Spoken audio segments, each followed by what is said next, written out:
ನಮಸ್ಕಾರ. ಈ ಹೊಸ ಅಭ್ಯಾಸ ಬೆಳೆಸ್ಕೊಳ್ಳೋದು ಅಥವಾ ನ್ಯೂ ಹ್ಯಾಬಿಟ್ ಫಾರ್ಮೇಷನ್ನು ಇವತ್ತಿಗೂ ಕೂಡ ಒಂದು ಚಾಲೆಂಜಿಂಗ್ ಟಾಸ್ಕು ಅಥವಾ ವೆರಿ ಡಿಫಿಕಲ್ಟ್ ಟಾಸ್ಕ್ ಅಂತ ತುಂಬ ಜನ ಅದನ್ನು ಪ್ರಯತ್ನ ಪಡ್ತಾರೆ, ಸೋಲ್ತಾರೆ. ಸೊ ಹಾಗಾದರೆ ಏನಿದು ಲೇಜಿನೆಸ್ಸಾ? ಜನ ಲೇಜಿ ಆಗಿದ್ದಾರಾ? ಇಲ್ಲ, ಲೇಜಿನೆಸ್ ಅಲ್ಲ. ಇದರಿಂದ ಸೈನ್ಸ್ ಇದೆ. ಬನ್ನಿ ನೋಡೋಣ ಸೈನ್ಸ್ ಏನು ಹೇಳುತ್ತೆ, ಏನೆಲ್ಲ ರೀಸನ್ಸ್ ಹೇಳುತ್ತೆ ಸೈನ್ಸು.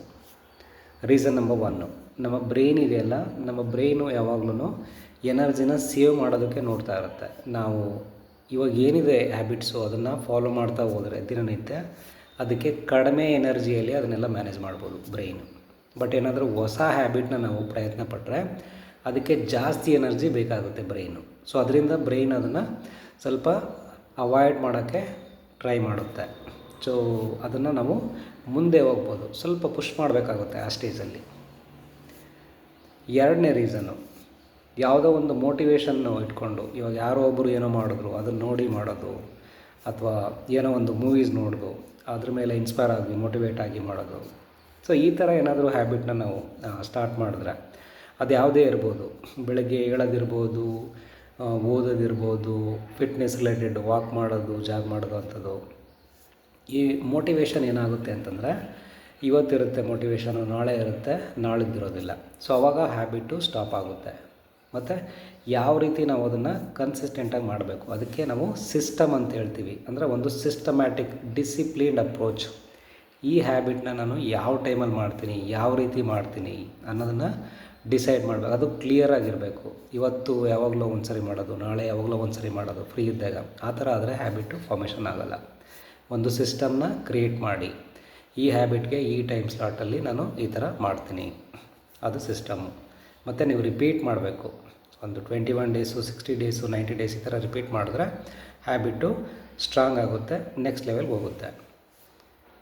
ಮೂರನೇ ರೀಸನ್ನು, ನಾವು ಯಾವುದೇ ವಿಚಾರದಲ್ಲಾದರೂ ಕೂಡ ತುಂಬ ದೊಡ್ಡದಾಗಿ ಸ್ಟಾರ್ಟ್ ಮಾಡಿಬಿಡೋದು. ಇವಾಗ ಫಿಟ್ನೆಸ್ ಅಂತಂದರೆ ಒಂದೇ ಸರಿ ಎಲ್ಲ ವಾಕ್ ಮಾಡೋದು, ಜಾಗ್ ಮಾಡೋದು, ಮತ್ತು ವರ್ಕೌಟ್ಸ್ ಮಾಡೋದು.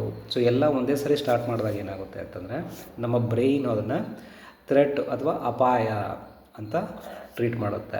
ಅದೇ ನೀವು ಸಣ್ಣದಾಗಿ ಸ್ಟಾರ್ಟ್ ಮಾಡಿದ್ರೆ, ಓಕೆ ನಾನು ವಾಕ್ ಮಾಡಬೇಕು, ಬಟ್ ಇವತ್ತು 5 ನಿಮಿಷ ಮಾಡೋಣ, ಒಂದು ವಾರ ಆದಮೇಲೆ 10 ನಿಮಿಷ, ಇನ್ನೊಂದು ವಾರ ಆದಮೇಲೆ 15 ನಿಮಿಷ, ಈ ಥರ ಸ್ಟಾರ್ಟ್ ಮಾಡಿದಾಗ ಏನಾಗುತ್ತೆ ಅಂದರೆ, ಅದಕ್ಕೆ ನಮಗೆ ಅಷ್ಟೊಂದು ಫ್ರಿಕ್ಷನ್ ಇರೋಲ್ಲ, ಮೈಂಡಲ್ಲಿ ಸಪೋರ್ಟ್ ಸಿಗುತ್ತೆ. ಮತ್ತು 4ನೇದು, ನಾವು ಈ ಹ್ಯಾಬಿಟ್ಸ್ನ ನಮ್ಮ ಐಡೆಂಟಿಟಿ ಜೊತೆ ಮ್ಯಾಪ್ ಮಾಡಲ್ಲ ನಾವು. ಸೊ ನಮ್ಮದು ಐಡೆಂಟಿಟಿ ಇದೆ ಯಾವ ಥರ ಅಂತಂದರೆ, ಹೆಲ್ತು ನಂದು ಅಷ್ಟೊಂದು ಚೆನ್ನಾಗಿಲ್ಲ ಅಂದರೂ ಕೂಡ ಓಕೆ ಅನ್ನೋದೊಂದು ಐಡೆಂಟಿಟಿ ಕ್ರಿಯೇಟ್ ಆಗಿದೆ.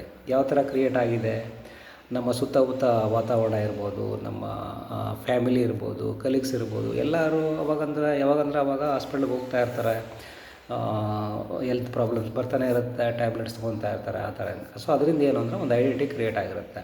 Health is not A permanent thing, ಅದನ್ನು ನಾವು ಅಷ್ಟೊಂದು ಮ್ಯಾನೇಜ್ ಮಾಡೋದಕ್ಕಾಗಲ್ಲ ಅಂತ.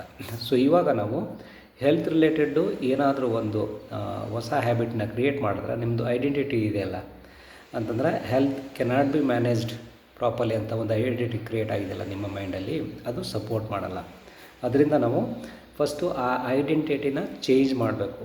ಯಾವ ರೀತಿ, ಕನ್ಸಿಸ್ಟೆಂಟ್ ಆ್ಯಕ್ಷನ್ಸ್ ತೊಗೊತಾ ಹೋದರೆ ಸೊ ನಮ್ಮದು ಐಡೆಂಟಿಟಿ ನಿಧಾನಕ್ಕೆ ಚೇಂಜ್ ಆಗ್ತಾ ಹೋಗುತ್ತೆ. ಸೊ ಯಾವುದೋ ಒಂದು ಹ್ಯಾಬಿಟ್ ನಾವು 21 ಡೇಸು, 60 ಡೇಸು, 90 ಡೇಸು ಈ ಥರ ಮಾಡ್ತಾ ಹೋದಾಗೆಲ್ಲ ಏನಾಗುತ್ತೆ ಅಂದರೆ, ನಮ್ಮದು ಐಡೆಂಟಿಟಿ ಚೇಂಜ್ ಆಗ್ತಾ ಹೋಗುತ್ತೆ. ಫಾರ್ ಎಕ್ಸಾಂಪಲ್ಲು ವಾಕ್ ಮಾಡೋದು. ಸೊ ನೀವು ವಾಕ್ ಮಾಡೋದನ್ನು ತುಂಬ ಸೀರಿಯಸ್ಸಾಗಿ ತೊಗೊಂಡ್ರಿ, ಒಂದು 21 ಡೇಸ್ ಮಾಡಿದ್ರಿ, 60 ಡೇಸ್, 90 ಡೇಸ್, ಒಂದು 3 ತಿಂಗಳು ಹಂಗೆ ವಾಕ್ ಮಾಡಿದ್ರಿ, ಅವಾಗ ಏನಾಗುತ್ತೆ ಅಂದರೆ, ನಿಮ್ಮದು ಒಂದು ಐಡೆಂಟಿಟಿ ಕ್ರಿಯೇಟ್ ಆಗುತ್ತೆ. ಏನು identity, okay so this person is very particular on the health and physical activity. So ಆ ಥರ ಒಂದು ಐಡೆಂಟಿಟಿ.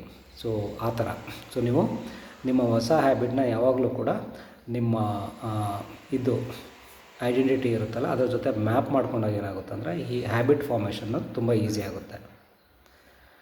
ಮತ್ತು 5ನೇ ವಿಚಾರ, ಸೊ ರಿಸಲ್ಟ್ನ ತುಂಬ ಅರ್ಲಿಯಾಗಿ ಎಕ್ಸ್ಪೆಕ್ಟ್ ಮಾಡೋದು.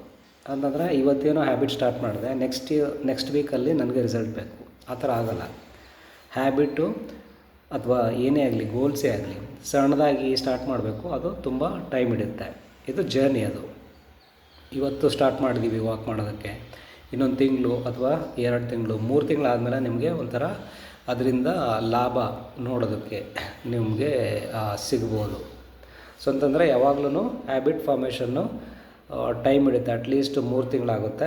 ಆಮೇಲೆ ಅದರದ್ದು ಹ್ಯಾಬಿಟಿಂದ ಏನು ಪ್ರಯೋಜನ ಲಾಭ ಅನ್ನೋದು ನಿಮಗೆ ಕಾಣಿಸುತ್ತೆ. ಅಷ್ಟು ಪೇಷನ್ಸ್ ಇರಬೇಕು.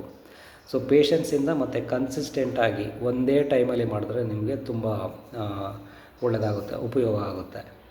ಸೊ ಆ ಥರ ಈ ವಿಚಾರದಲ್ಲಿ ಹ್ಯಾಬಿಟ್ ಫಾರ್ಮೇಷನ್ ಒಳ್ಳೆಯ ಅಭ್ಯಾಸಗಳನ್ನ ಬೆಳೆಸ್ಕೊಳ್ಳೋದಕ್ಕೆ ನಿಮಗೇನಾದರೂ ಚಾಲೆಂಜಸ್ಸು ತುಂಬ ಕಷ್ಟ ಅಂತ ಏನಾದರೂ ಅನ್ನಿಸ್ತಾ ಇದ್ದರೆ ನಾನು ನಿಮಗೆ ಹೆಲ್ಪ್ ಮಾಡ್ತೀನಿ. ಸೊ ನನ್ನನ್ನು ಕಾಂಟ್ಯಾಕ್ಟ್ ಮಾಡಿ. ಸೊ ನಾವಿಬ್ಬರು ಸೇರಿ ನಿಮ್ಮದು ಹ್ಯಾಬಿಟು ಏನು ಹೊಸ ಹ್ಯಾಬಿಟು ಯಾವ ಥರ ಅದನ್ನು ಕ್ರಿಯೇಟ್ ಮಾಡಬೇಕು, ಯಾವ ಥರ ಬೆಳೆಸಬೇಕು ಅನ್ನೋದನ್ನು ನಾವು ಡಿಸೈಡ್ ಮಾಡ್ಬೋದು.